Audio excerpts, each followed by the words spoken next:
Hello, Nick here from TechNuovo and welcome back to the channel. Today I have these with me. They are the A28 Active Bookshelf speakers from Audio Pro. I've had them set up in a couple of places around the house, including plugged into my TV over the last few weeks, and here are my thoughts. For those of you unaware, Audio Pro produce speakers and subwoofers, general purpose, multi-room and portable, and chances are you've seen their popular T3 Bluetooth speaker before. They have this range of A speakers, the A10, A15, A28 and A35 I think it is. With the lower the number, generally the smaller the speaker and price too. The A28 have a retail price of £550 here in the UK and is a pair of active multi-room TV speakers, and the title really gives it all away. These include Audio Pro multi-room and multi-person usage with their compatible Audio Pro speakers plus AirPlay 2 and Google Cast. These will work with your telly to a degree thanks to having HDMI ARC optical in, and if your TV is really that old,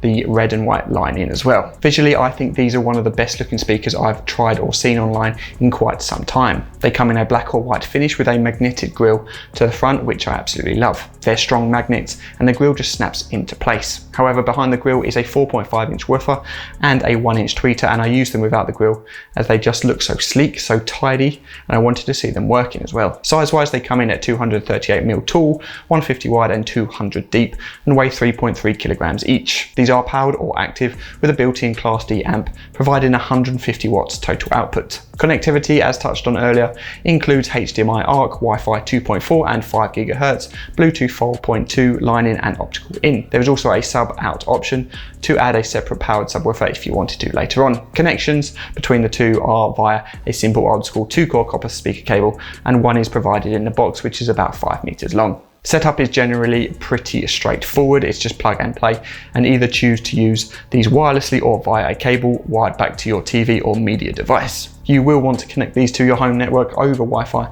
to get the best flexibility, and to do this you need to install the Audio Pro Connect app to your smart device and follow the on-screen instructions. When you first pair them to your network, you'll likely be prompted to install a firmware update, or at least I was, which is reassuring knowing updates are being pushed out. Control of the speakers is via the provided remote, which is quite a sleek piece of kit. This allows you to select the source, change track and volume, the usual things you'd expect from a remote control. This is the only way of controlling the speakers for wired connections, but for wireless you've got some control via your smart device as well. I have to say this is probably the best looking and feeling remote I've seen in a very long time. Audio Pro are really nailing the aesthetic of their products. The remote is weighty, it's brushed metal, and it looks and feels great to use. Via the app you can adjust the treble and bass to suit your needs, plus subwoofer output if you have plugged one in. There are no EQ presets, but having the ability to adjust bass and treble is good enough in my opinion. When connected to your home network, it gives you and the others the ability to connect to the speakerless wirelessly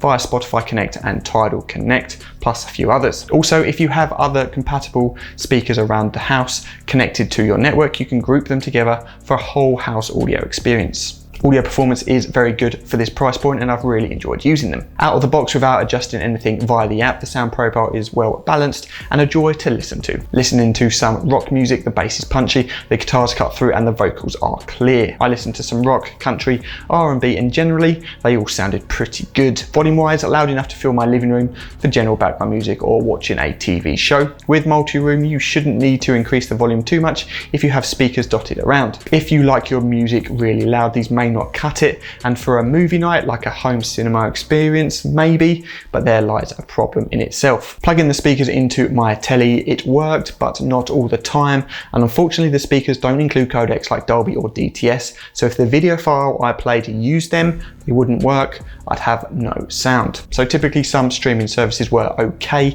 and generally live TV also fine, but where I have some movies on my NAS drive, they are MKV files with Dolby as standard, and these wouldn't play. I know this is the speakers, as my current soundbar will play Dolby, and comparing the two, same movie, same cable, same arrangement, the soundbar worked but the speakers didn't. Somewhat disappointing, but when watching a movie via a streaming service that would play, they sounded good. A good amount of bass from the explosions, vocals were generally okay, and I found them to be loud enough, just about. Let's have a listen to the speakers in action.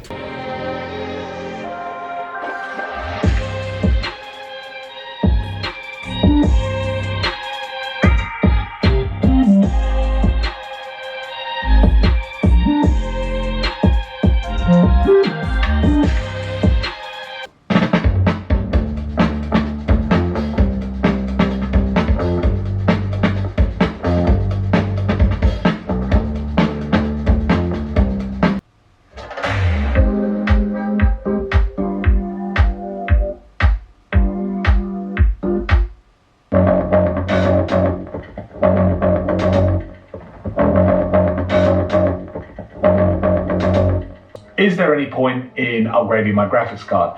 Especially when my 3070 Founders card could pretty much play everything I threw at it and still gain acceptable frame rates at 1440p. Now I can already see comments appearing calling me out on this ridiculous upgrade, and yes, I hold my hands up to it. What I have done is pretty absurd. But I feel her.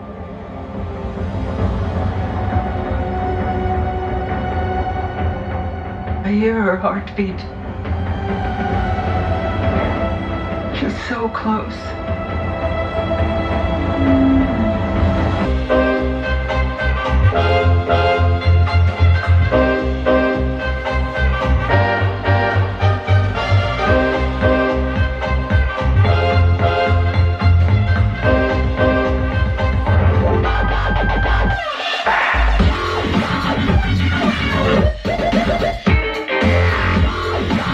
Overall, I think the Audio Pro A28s are a decent pair of speakers at this price point. I think they look fantastic and the remote is great. They really have nailed that in my opinion. Music sounds good, multi-room, multi-user, and the various connections are versatile and great to have. Sub-out option is a bonus, although the bass is good. I'm not sure you'd hit the volumes required to warrant a separate subwoofer, but that's up to you. TV again sounds good if you can get the audio working. Bluetooth is just 4.2, which sounds really weird saying that now, as everything nowadays is at least 5.0, but these are lacking behind for some reason. Not a deal breaker, but may put some people off. Cheaper alternatives are available, which may be somewhat comparable on audio performance, but not appearance. £550 is on the top end of what I'd pay for these. If they were a bit more like a $399, these would be a must-have. I'm going to keep using these probably on my desk more than my TV now, as I can't be bothered to mess around with getting the sound to work. So if you have any questions, drop them below and I'll try and get back to you. That's a wrap on this video. If you have stuck around until the end, then thank you very much. And if you want to see more from us in the future, hit that subscribe button and all our future videos will pop up in your feed.